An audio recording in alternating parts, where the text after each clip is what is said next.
Hi folks, my name is Jeff Talkington and I'm an SE for Palo Alto Networks. Today I'd like to talk to you about our next generation firewall platform.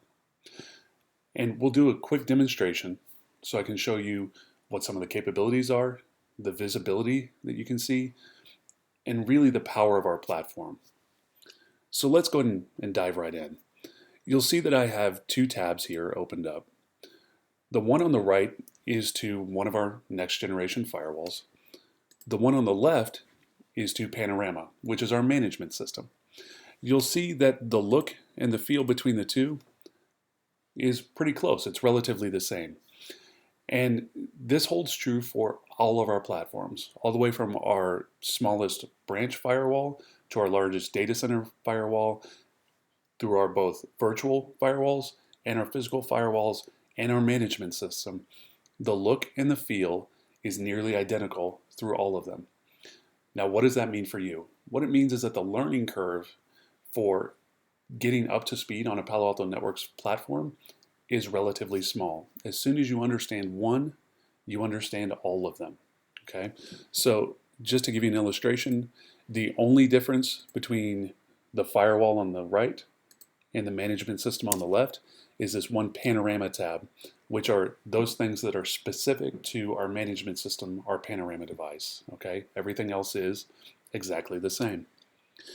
So let's go ahead and take a look here. When we first log in to a Palo Alto Networks device, you'll get dropped into the dashboard. Now, the dashboard has these small boxes on it, and these are called widgets.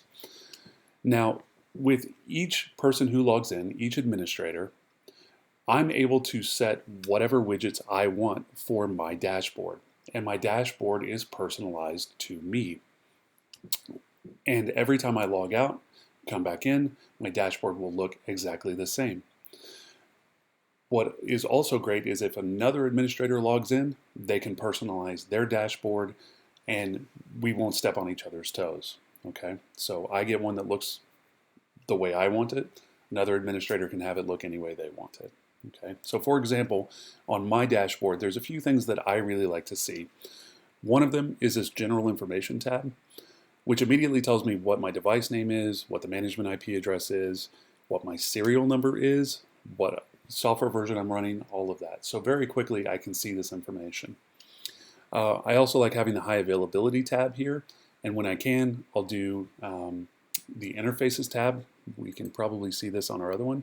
We can see the interfaces tab. We can see which ones are greened up, which ones are red, and which ones are actually down, right? So very quickly I can see what's going on my system. Also through the dashboard, I can see the relevant system logs and data logs. And over here on the right, I can see who are my logged in administrators. Now this is a demo system, so we're going to have multiple people logged in at any given time, okay? But this gives us a good snapshot of information as soon as we log into this device. Now, when we're talking about day-to-day administration of a Palo Alto Networks firewall, you're going to spend a lot of your time in this second tab, this ACC tab. Now, ACC stands for Application Command Center. And this is exactly what it sounds like in that we can look at applications. A Palo Alto Networks firewall is by definition a layer 7 firewall in that we look at applications regardless of port or protocol. So when we're looking at this ACC tab, we can look at an application-centric view of what's going through our firewall, which is very different than legacy firewall systems where you would simply see an IP address and a port, and that's all you could go on. So very quickly, I've been getting a 10,000-foot view of what's going on from an application perspective. Now you can see on the left, I'm able to look at different snapshots in time, anywhere from as recently as 15 minutes down to an hour, which is what I typically like to look at, going back 24 hours, 7 days, 30 days, or I can even make a custom amount of time, depending on how much I have as far as logs going back, right? So when I look at the ACC tab, I can see here in my network activity, I've got the applications, right?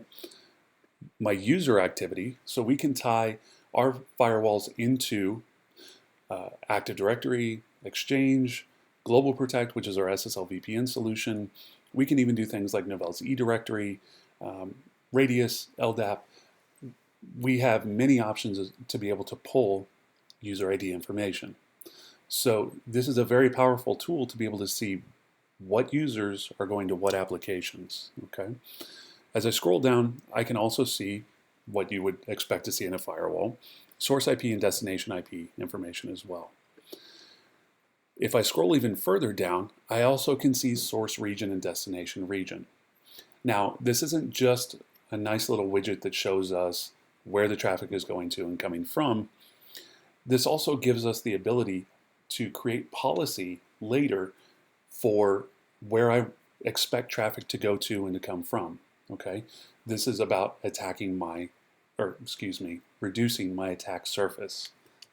So for example, maybe I have a US based company, only operates in the US, doesn't really talk outside the US.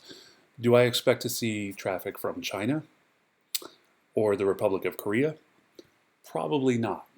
So can I go ahead and make a policy where I'm doing geo whitelisting or geo blacklisting for those areas that I expect to have traffic come from and really reduce my attack surface? I absolutely can, okay? So let's go back up here to the top. As I said, we started with this 10,000 foot view. We can actually get much more granular and see exactly what's going on in our next generation firewall. Let me give you an example of what I'm talking about. Let's take Rapidshare right here. You can see that when I arrow over it, I have the ability to click on Rapidshare. So let's do that. You'll see that when I click Rapidshare, just this one widget changes for application usage. And you'll see that what happens is the widget is now looking at just that application. So I'm seeing the usage based just on Rapidshare. Now, if I want to find out a little bit more about Rapidshare, I can go over here and go to this drop-down arrow and look at the value statement here. And what this does is it gives me a short description of what Rapidshare is. So it shows me that it is a general internet program, it's file sharing, and it's browser-based. It also gives me a risk rating. Now, our risk ratings are a number from 1 to 4, 1 being good, 1 to 5, excuse me, 1 being good and 5 being bad. Okay, this is somewhere in between. This is a 4. So we also show what ports we use for this particular application, and then we have characteristics. These characteristics are what lead into our risk rating. So for example, this application is evasive, it uses excessive bandwidth, transfers files, has vulnerabilities, is prone to misuse, and is widely used. So because of that, it's a risk level of 4. Okay. Now, as I said, when we clicked on Rapidshare the first time, just this one widget changed. But what if I want to look at my user activity, my source and destination, and my regions, all based off Rapidshare? Can we do that? We absolutely can. So if we arrow over, you see you've got this small arrow here, and it says Add Global Filter. If I click on that, you'll see that Rapidshare comes over here into the global filter area, and you'll notice that all of my widgets are changing. So now what I'm looking at is Rapidshare, and all of my user activity, my source and destinations, they're all based on the viewpoint of Rapidshare. So very quickly I can see exactly what this application is doing on my network and who my top users are. So for example, Marsha Worth is by far my biggest user of Rapidshare. We can see the source and destination IP. So this lab desktop is one of the big sources, and source and destination region. So everything has changed in relation to Rapidshare. If I want to drill down even more, let's say I want to take a look at Marsha Worth. We can add Marsha to the global filter, and you can see that I'm now looking at Rapidshare and Marsha Worth. So everything I have on here is based off of those two criteria. So this is how much application usage of Rapidshare by Marsha has happened, okay? We'll see that in our source and destination IP activity. And you'll see that, that lab desktop seems to be our main culprit, at least for Marsha, right? So what if I wanted to add the lab desktop here? We can absolutely do that. We add that to our global filter. But let's say I want to look at just that lab desktop. Maybe I want to zoom out just a little bit. I want to see everything that lab desktop has been doing. Well, we can remove Rapidshare and Marcia from our global filter. We'll see the widgets update again. And now what we'll be looking at is everything that's been going on for this particular computer, this particular desktop. Now you'll notice I had to go back to the home screen on this particular widget, and that's because I drilled down individually into that widget when we first started. Okay, if you don't drill down into one of the widgets individually, you can still use the global filters without any problem. Okay, but you'll see that this is everything that this desktop has been doing over the last hour. Here are the users who have been using that desktop. Here's the source and destination. Obviously, we'd expect the source to just be that desktop. And again, source and destination regions. Now, if I look at this, there's something else that stands out to me here. As we know, Marcia is our biggest user on this desktop. We can see how much traffic is going through, how many sessions, but look at this. We can also see how many threats. That's 396 threats. That's a lot of threats. If we want to get a little more into our threat information, there's a couple of things we can do. We can go over here to our threat activity, and we can see everything that's going on based on the threat activity. And again, we're still in a global filter of this particular computer, right? So we can see all of the threats that are going on from this computer. Like we've got a WordPress login brute force attempt. We can see critical, medium, and informational threats as well. And then we can also see wildfire, which is our threat intelligence information. But let's focus on our threats right now. So let's go back just a little bit to our network activity. Okay, I can see that Marcia is our big user, right? And let's say I want to see what exactly Marcia has been doing from this desktop. Well, we can see that. In fact, what we can do is from these stats, I can jump directly into the logs that support this. So let's click on this box right here that says jump to logs.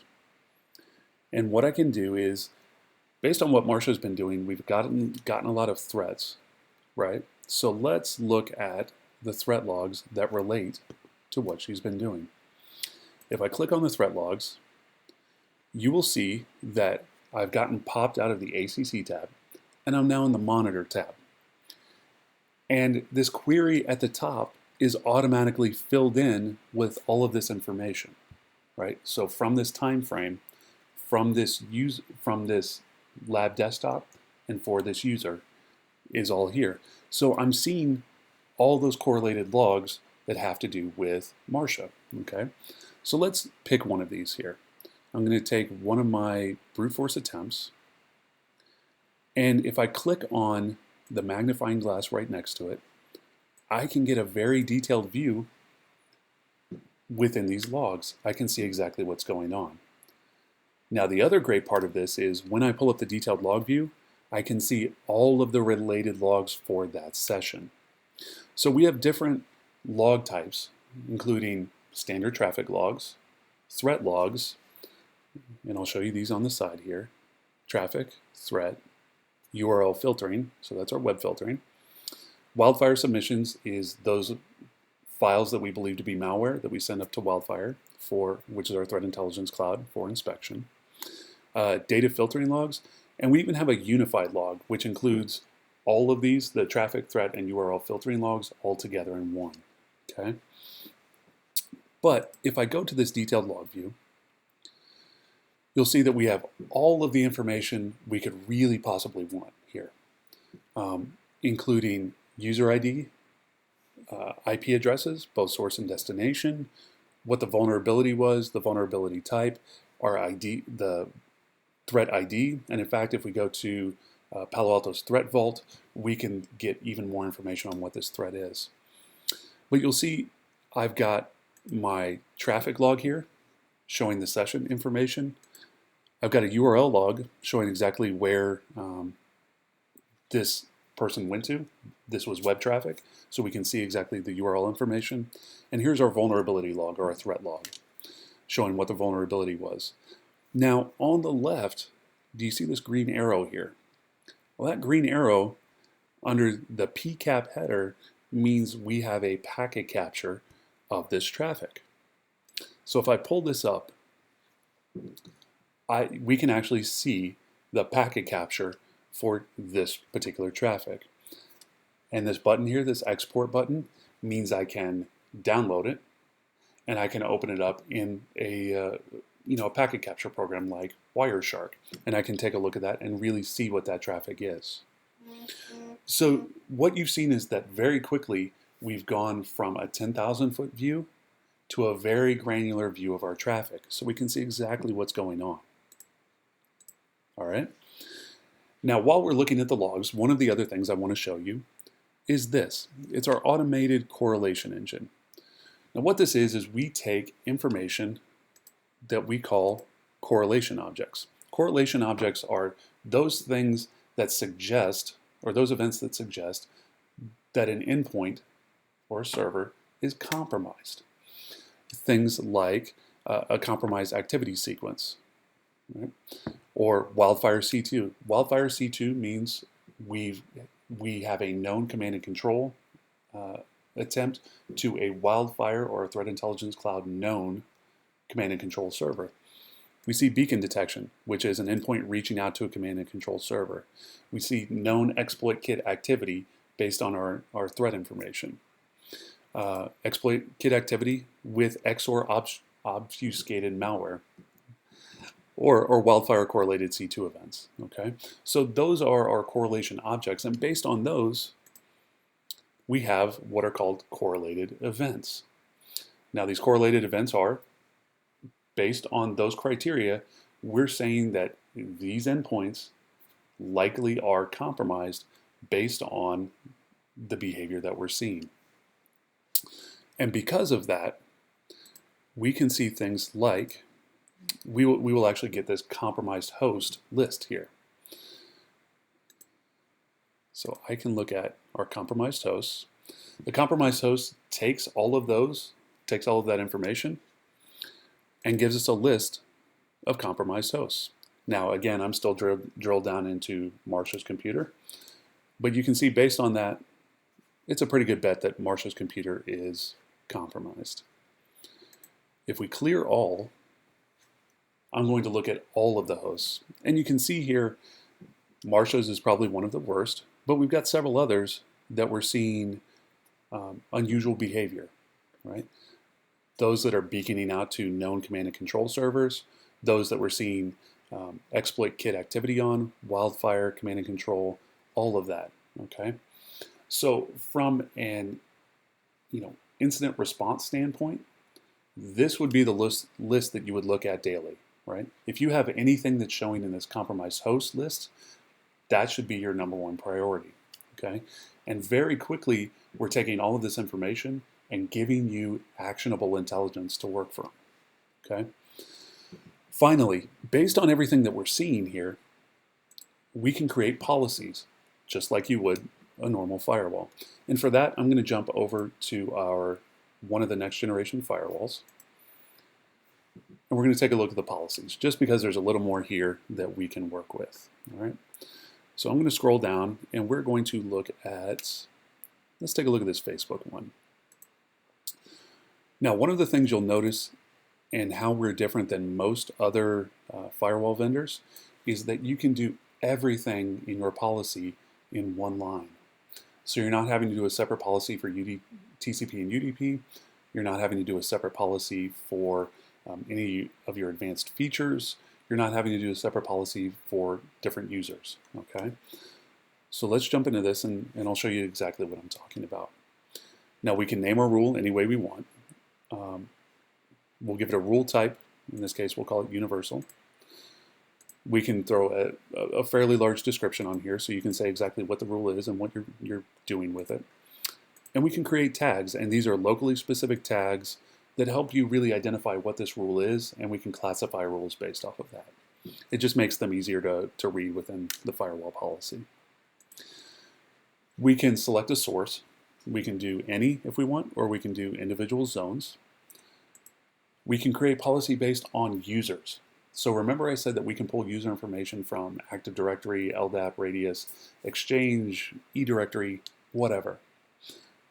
The really powerful piece of this is I can create policies based on user ID or user groups. Okay, so AD groups, I can create policy around that. So this Facebook policy, for example, let's say I just want my marketing department to be able to go to Facebook. I can specify that AD group, or I can do individual users, right? And we can get very granular here. Next, I can set my destination, and this will usually be a destination zone. And then I'll set my application. So typically what we will do is when we create policy, it's based on applications. In this case, what I've done is we're allowing Facebook apps and Facebook base, but we can add other applications as well as we see fit. Next is our service and URL category. Now service, you can read that as port. By default, what we've said is that we expect the ports for this application to use are its application default, or the default ones it normally uses. If we want to use non-standard ports for our application, we can definitely do that. We would just need to either select any, or we can specify the port as needed, okay? We can also select URL category. So in those things that we allow, we can say only these specific URL categories are allowed. And we can also add any of our advanced features as well. So for example, we can say, in the case that we're allowing traffic, we will be able to do our advanced settings like antivirus. So it's network-based antivirus. We can set that. So let's say we'll go with our best practice. We can do vulnerability protection. Remember the threat logs that we saw? This is based on those vulnerability protections and our content-based and heuristics-based vulnerability signatures. So in this case, we'll do default for our vulnerability protection. Normally you would do something like, we'll start with default and then move into strict. Anti-spyware, read that as anti-command and control. That's our understanding of C2 servers and blocking the access to known command and control servers. So we'll go strict on that one. URL filtering, this is a web filtering capability. So we can say that even though you're allowed by policy, you're only allowed to go to these specific types of websites, right? So by default, we'll block things like adult websites, malware, phishing websites, questionable type websites, okay? Or those things that are malicious by default. But you can get very granular in what you want to do. File blocking. This is the capability of being able to block the downloading of certain file types, like portable executables, DLL files, SCRs, batch files, Java jar files, that sort of thing. Okay, so we can go with our best practices, and you can, customize this any way you want. We can also do data filtering. Think of this as DLP Lite. It's not full DLP capability, but we can block or look for things like tax IDs, social security numbers, credit card information, and when we see that, we can block that communication. Okay, so let's go for credit card and social security numbers. And then we can also select whether or not to do wildfire analysis. Again, wildfire is our threat intelligence cloud, and we can send PE files, Office files, PDF flash, jar files, Mac OS X, and a couple other types. We can send those up to wildfire for inspection when we see that come through our network. And what wildfire does is it comes back with one of three verdicts. One, it's seen this file before and it knows it's to be good, in which case let it through. Known bad is we've seen it before, we know this is malware, go ahead and block it. Or unknown, in which case it will send that file into our sandbox, We'll detonate the file, we'll look at what it does, and then we'll return a verdict in as little as 5 minutes. Okay, so we can set all of this within one policy, within one line. That's what makes this so powerful and so easy to use, honestly. Also, we can set log forwarding. So if we want to send these files up to like our panorama or management device, or send them out to like a Splunk server or a SIM tool or that sort of thing, we absolutely can. We can also do QoS markings and scheduling. We have a lot of power within these policies and within these capabilities. So I hope that helps you understand a little bit about our next generation firewall and really the power of what we can do and how we can do it. I'd like to thank you for watching. Please join me again.